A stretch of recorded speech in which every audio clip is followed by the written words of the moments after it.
Hey YouTube, what's going on? We're coming back to application in economics, and that's going to be very useful for IB students, definitely. So IB students who went through or just right now going through application in economics. So I'm talking about differentiation and how to apply this tool in order to explore such questions similar to how to maximize the profit, what's their break-even point in this particular case, or probably if you're given costs and let's say revenues, what's the marginal cost and what's the marginal revenues. Today we're gonna end up this series with the last two questions, so make sure before you remember how to work with this set. This actually core problems, and that's definitely the basics. And here we gonna start moving next. That's basically application in economics. For A-level students, that might be also useful in order to to have a more diverse vision on how to use derivatives, because differentiation is definitely applied tool, and you start applying like from this simple basic problems and up to more complicated questions and problems which are connected most of the case with differential equations. Okay, but this is another story. And as always, grab your notes, grab your pens, try to do by your own. As you can see here, we're figure out the profit. What's the profit by definition is total revenue minus total cost. However, in finance, there are slightly different variations of what profit is. So this might be gross margin, and this is more about general sales or total sales and total revenues minus direct costs connected with units of production. So basically like kind of variable direct costs and variable overheads associated with their unit output. So that's called the gross margin. This is also profit. So there might be profit before interest and tax, like kind of EBIT, so earned before interest and taxes. There might be just net income. Net income, basically the bottom line in their P&L statements. But this is most finance terms. I just give you, the general idea what type of profits might be. But in general, yeah, anyway, you need to take away from total sales or total revenues all costs associated with with the business and with the production itself. So in our case, that's pretty much simple, and you don't need to think in details that I trying to deliver more diverse idea about what you might probably encounter in finance. All right, so here are we gonna have profit as the difference, and right now let's complete the equation that we probably have here.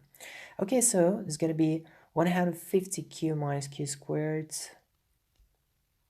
and we need to take away the total costs. That's why we take away 200 and 100q. So first I would put 100q and then take away 200 as well. So right now we need to simplify, and we write that profit actually is going to be negative q squared minus plus actually 50q and minus 200. So this is definitely quadratic equation, and profit depends in quadratic way. So you definitely would have the maximum point. So in this case, because the parabola is upside down, branches downwards, so that's why you'll have maximum points. And that's why you ask about not minimum profit but the maximum.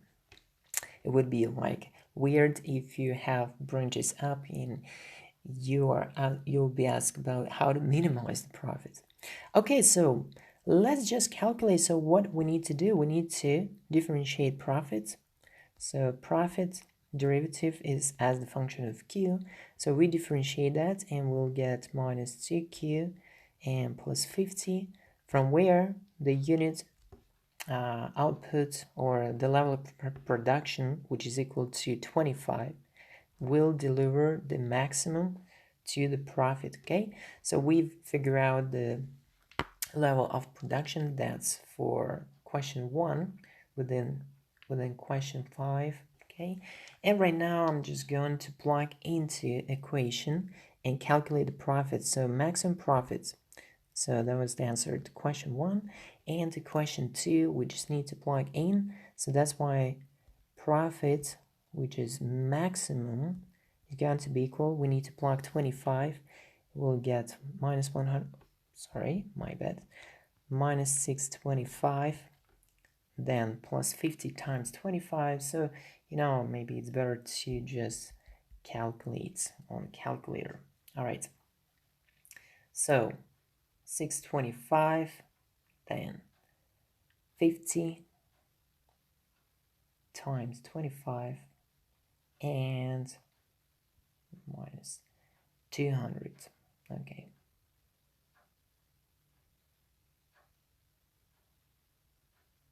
Sorry, my calculator actually doing wrong things sometimes. Okay. I'm weird about, if it's 25. Oh yeah, that's okay, I think. So that's gonna be, just need to put minus properly here and here. So minus, then plus, okay. My calculator went crazy actually. And minus 200 again. So what I've got, if my calculator is correct, is 425. But you can check yourself because something wrong, I don't know, maybe with software updates. Okay, so that's the maximum profit. Just simply plug in 25 in here and you'll get this. And let's go to question 6. So here, maybe it's better to go there and consider that question. The total cost is 400 plus 90Q, the total revenue, and find the break-even point. So what does mean break-even point? Break-even point when all inflow will be equal to all outflow. In other words, all sales or all revenue from sales is going to be equal to cost that you actually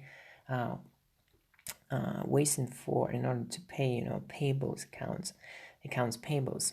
So in this case, total revenue is 140Q minus Q squared is going to be equal to total cost, which in this case 400 plus 90Q.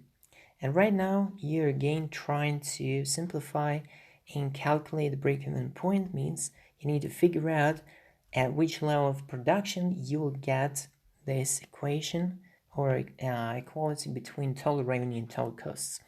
Okay, so let's simplify. So Q squared 140, and to the right side becomes basically minus 50Q and plus 400. And right now you need to solve that. Okay, so let's solve this, and I would use quadratic formula, or wait, 50, so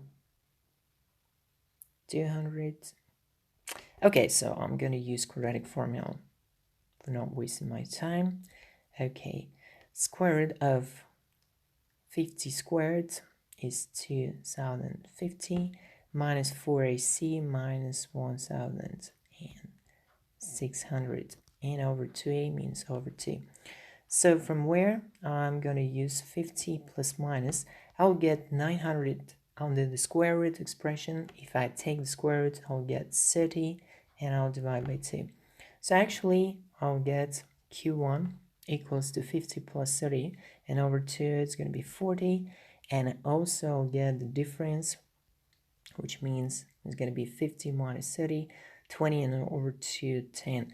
So I'll get two solutions, and that means it's possible to have break-even between total costs, for having equality between total cost and total revenue for two levels of production, and both are eligible.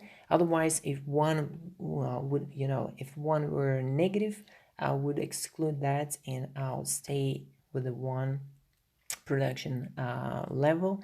But in this case, we're satisfied with both. So that's why we'll include both. And as you understand, so graphically it's, it makes sense, because if you just construct a brief chart or the brief graph.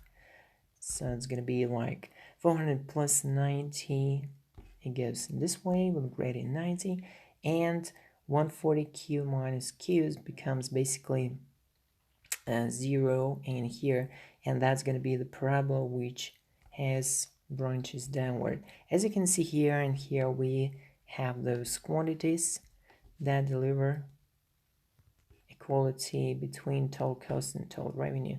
That's going to be Q1 and that's going to be Q2. All right, hope you got it. And that was basically application in economics.